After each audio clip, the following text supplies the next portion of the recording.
Well, once again, everybody said, oh, Cornette must be hanging himself in his closet and slitting his wrists because they're so successful, which is ridiculous. Kevin Steen and El Generico were both pains in the ass to deal with. It was the 80-20 principle. You spend 80% of your time dealing with 20% of your fucking talent's problems. Part of it's they're French-Canadian. And I'm sorry, but French-Canadians in wrestling have always been pains in the ass, except for Pat Patterson.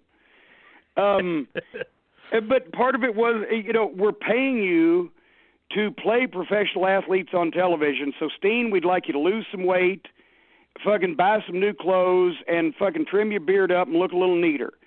El Generico, a television company, has just bought the promotion you work for, so we'd like you to be able to do interviews instead of being a mute, and we'd like you to take the goddamn mask off, because I didn't even broach that with him, because that would have been, oh my God, I'd have sodomized, his fucking mother if I'd have said take the mask off.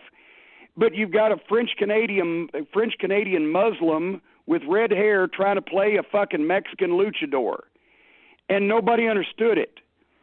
If you can't learn to fucking speak and do interviews, and nobody understands that silly gimmick, you're a great fucking worker and you're selling as Ricky Morton level, but your gimmick is fucking stupid. So basically do what the people that are paying you ask you to do, and you'll get along a little better. And son of a gun, we just found out that Ring of Honor wasn't paying them enough money, because when somebody comes along and pays them more money, they do what we asked them to do, and as a result, they're tremendously successful. I never said they were fucking horrible wrestlers. We made Steen the world champion for a fucking year. We tried to sign Generico to another contract, but that's when he had the WWF sniffing around him, and so he wouldn't do it. So we didn't use him. And everybody thought, oh, goddamn, Cornette's run these guys off. No, I just wanted them to be more accessible to a wider audience. When they've done basically everything I asked them to do, they are now superstars. Imagine that. Wouldn't you know who won the pony?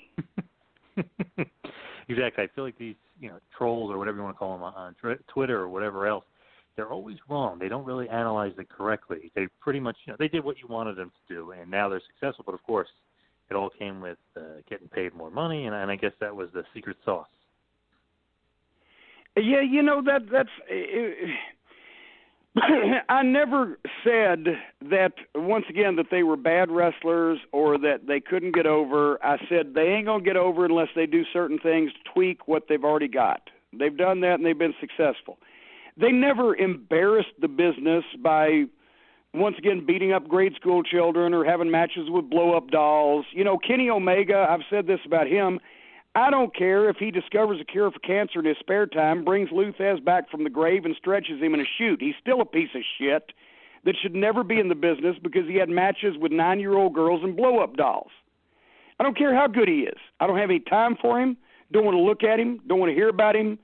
If I had complete control over pro wrestling, I would have, goddamn Dan Severn go and fucking beat the fuck out of him and leave him laying in a fucking ditch.